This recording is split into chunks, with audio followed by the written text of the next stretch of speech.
एक आईएएस जनता का नौकर होता है। जब बन जाओगे ना तो इन्हीं लोगों की निस्वार्थ सेवा करनी पड़ेगी। ये फैक्ट है।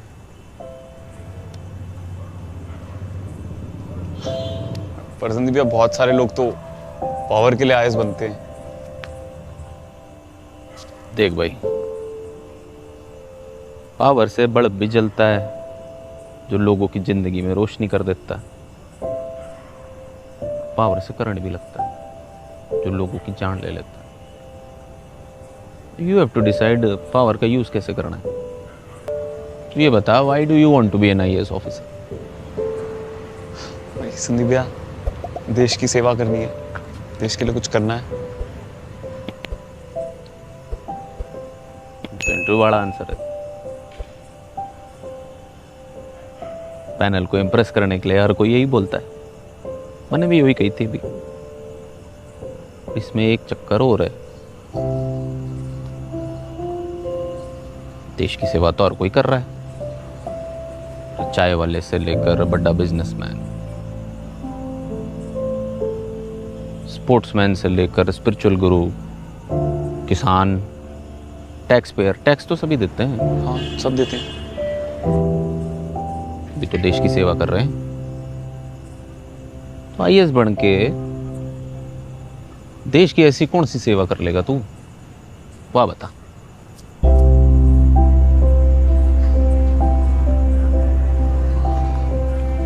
और संदीप भैया, ये भी तो देश सेवा का ही एक तरीका है। तरीका तो है, पर तेरी जगह अगर कोई और आईएएस बनेगा तो वो भी यही करेगा, सेम एज यू थिंक। तो फिर तुझे ही क्यों आईएएस बनना चाहिए? तेरे अंदर कुछ तो होगा जो औरों से बेहतर कर सके एज आईएएस। होगा ना? हाँ।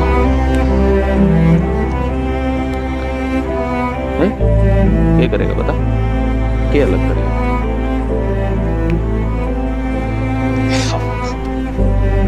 मतलब इस तरीके से कोई सोचा नहीं है सवाल को।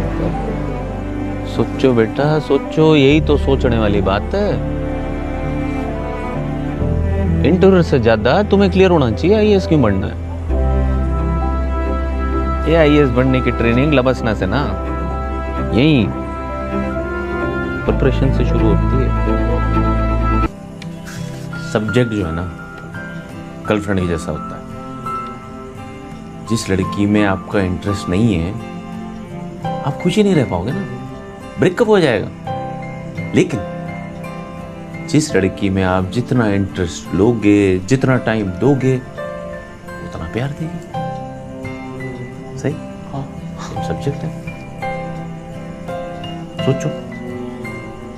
और ये फालतू बातें हैं जो टॉपर ने ले लिया, वो सब्जेक्ट ले लिया, या फलाने सब्जेक्ट में कम या ज्यादा मार्क्स आते हैं। भाई सही से पढ़े हैं, सब में मार्क्स आवेंगे। ये बात टॉपर समझते हैं, इसलिए टॉपर्स बने। सेमिनार था ना, कोई आईएएस आई? हाँ, चल रहा है वो तो गया नहीं? अरे नहीं, मुझे आपसे मिलना था। और वहां जाके क्या ही होगा, पढ़ना तो खुद ही है। जाना चाहिए। उनके प्रोफेशनल एक्सपीरियंस काम आते हैं, इंटरव्यू में हेल्प करता है। छोड़ इसे, जा। ये वो कपड़े वगैरह धोने थे मुझको तो, और वो इंस्टीट्यूट वाले रिकॉर्डिंग करते हैं, मैं वीडियो में देख लूंगा। बावे, क्रिकेट मैच स्टेडियम में देखिए कभी, ज्यादा मजा आता है। लास्ट ईयर एक नंबर से लिस्ट से बाहर हो गया, 1.5 नंबर पूरा साल खा गया।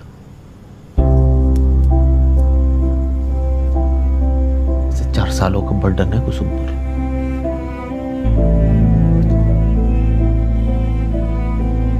अंगूठी पहन लेने से उसका बर्डन थोड़ा कम होता है। क्या अर्ज है? पर यूं पता नहीं था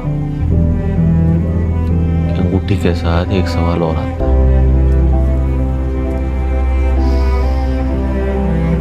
इस बार ना निकड़ाते क्या करूंगा?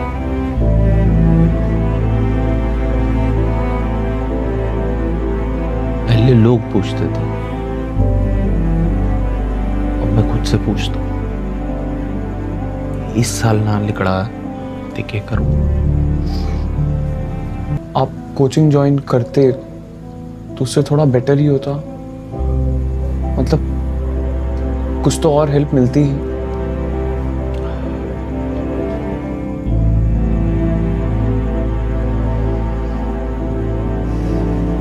हेल्प तो मिलती,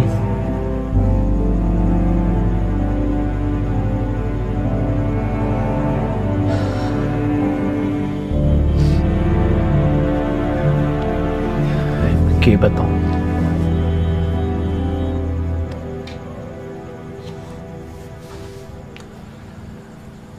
आर्थिक स्थिति ठीक ना है हमारी।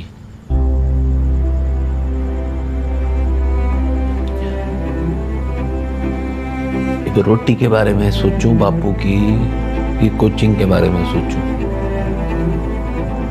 यह हालत है। मकर जाओ रखे हैं।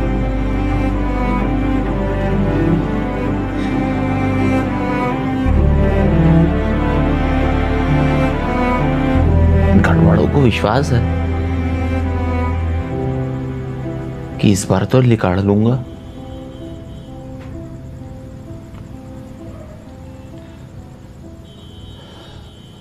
घना फोर्स किया, कोचिंग कर कोचिंग कर।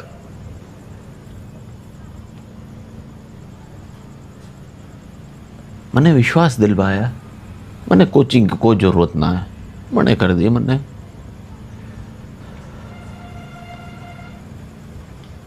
अब उनकी रोटी छीन के कोचिंग तो ना होगी मुझसे, तो ना करी इस साल।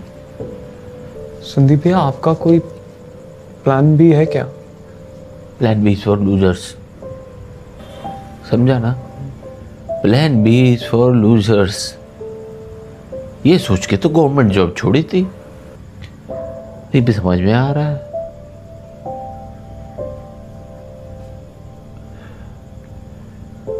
प्लान बी का क्या मतलब होता है? हौले से सिरहाने में रख कर ये यादें, मेरे मन की झोली में छोड़ कर ये यादें। आँखों से ओझल हो न जाना तू साथी, उड़ता सा बादल हो न जाना।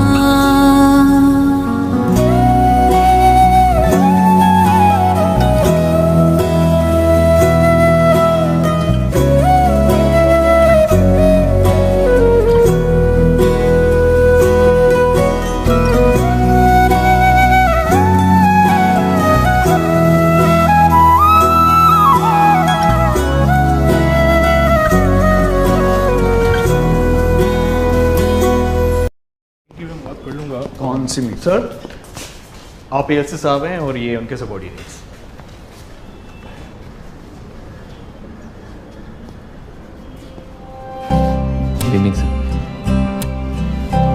संदीप भैया, आपको पता है मुझे क्या फील होता है? मुझे ऐसा लगता है कि मैं एक सैटेलाइट की तरह हूं, जो रॉकेट की फोर्स से स्पेस में अपना ऑर्बिट तो पा लिया, लेकिन रॉकेट की अहमियत को भूल गया, उसे कहीं पीछे छोड़ा है। बस अपनी ऑर्बिट में गोल गोल अकेला घूमता रहता हूं। दुनिया के काम तो आ रहा हूं, पर एक दूरी में फंस गया हूं।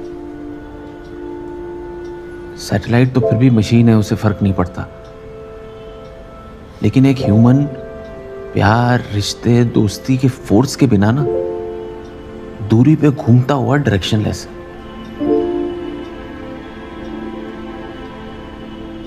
हम बहुत बाद में रियलाइज करते हैं कि हम देश के काम तो आ रहे हैं, पर आप पर गर्व करने वाला कोई नहीं।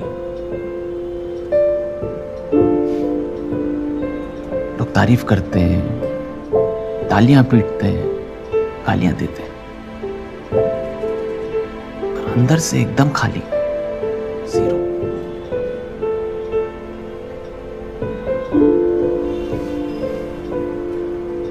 कोई साथ में हंसने रोने वाला कोई नहीं होता।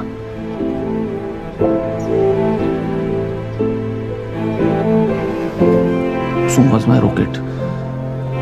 I lost her to achieve my heights. मुझे उसका हाथ पकड़े रहना चाहिए था, सच में। छोड़ दिया, मैं नहीं छोड़ा।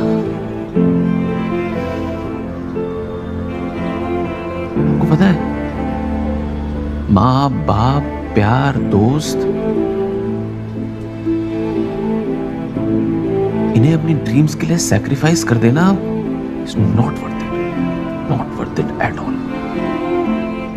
आपको पता है, पता होगा आपको, ह्यूमन बॉडी को बैलेंस में रखने के लिए कान में फ्लूइड होता है ना, वो फ्लूइड थी मेरा कुसुम। मेरी लाइफ से फ्लूइड खत्म हो गया, एम्प्टी।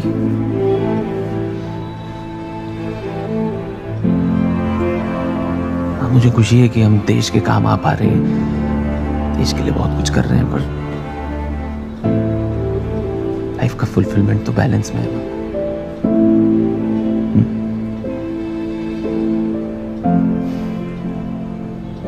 इससे कर रहे थे तो बहुत कंफ्यूज थे हम कि प्लान बी होना चाहिए या नहीं होना चाहिए, पर प्लान बी का असली मकसद तो बैलेंस बढ़ाना है ना, राइट? हम कितने सेल्फिश थे, हम सिर्फ अपने बारे में सोचते थे। दूसरों के फियर्स, दूसरों की अनसर्टेनिटीज, दूसरों के ईगोस हमने कभी मायने ही नहीं रखे। बस एक दिशा में चलते चले गए, वही हमारी दुनिया थी।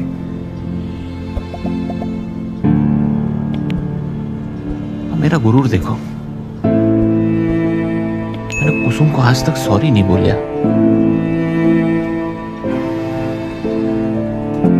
काश मुझे एक मौका मिलता, कोई बताने वाला होता मुझे, कोई गाइड करने वाला होता। I lost my chance. Can't amend my mistakes.